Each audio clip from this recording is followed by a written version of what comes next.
بسم اللہ الرحمن الرحیم۔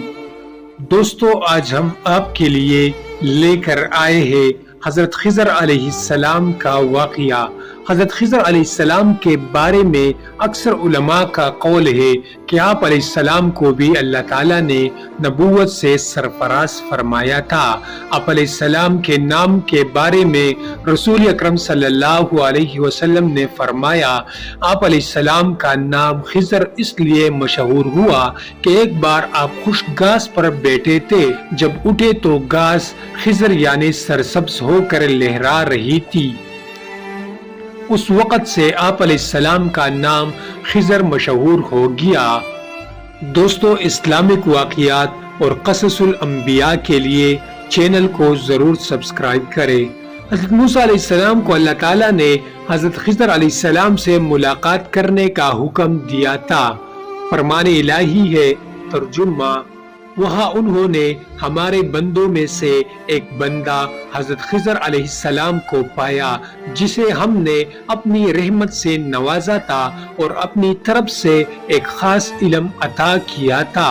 موسیٰ علیہ السلام نے ان سے کہا، اگر میں آپ کے ساتھ رہوں تو کیا آپ اس علم کا کچھ حصہ مجھے بھی سکھا دیں گے جو آپ کو سکھایا گیا ہے؟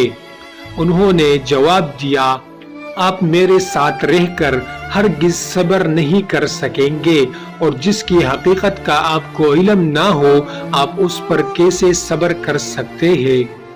موسیٰ علیہ السلام نے کہا، اگر اللہ نے چاہا تو آپ ضرور مجھے صبر کرنے والوں میں پائیں گے، اور میں کسی بات میں بھی آپ کی نافرمانی نہیں کروں گا۔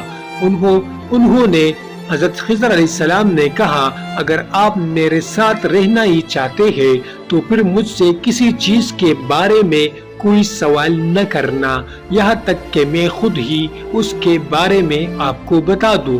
اگر حضرت خضر علیہ السلام نبی نہ ہوتے تو حضرت موسیٰ علیہ السلام ان سے اس انداز میں بات نہ کرتے، اور حضرت خضر علیہ السلام نے اپنے کاموں کی حقیقت بتائی۔ اس وقت بھی انہوں نے یہی کہا کہ یہ تمام کام میں نے اپنے رائے سے نہیں بلکہ اللہ تعالیٰ کے حکم کی تعمیل کے لیے کیے ہیں۔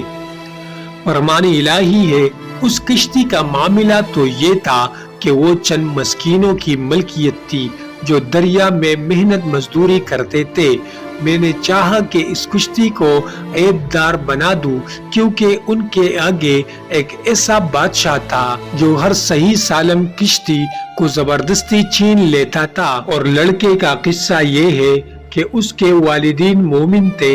ہمیں خوف ہوا کہ یہ لڑکا اپنی سرکشی اور کفر کی وجہ سے ان کے لیے کوئی مصیبت کھڑی نہ کر دے، اس لیے ہم نے چاہا کہ ان کا رب انہیں اس کے بدلے اس سے بہتر اولاد عطا کرے جو پاکیزہ اور زیادہ محبت کرنے والی ہو۔ اور دیوار کا قصہ یہ ہے کہ وہ دو یتیم بچوں کی تھی جو اس شہر میں رہتے تھے۔ اس دیوار کے نیچے ان کے لیے خزانہ دفن تھا۔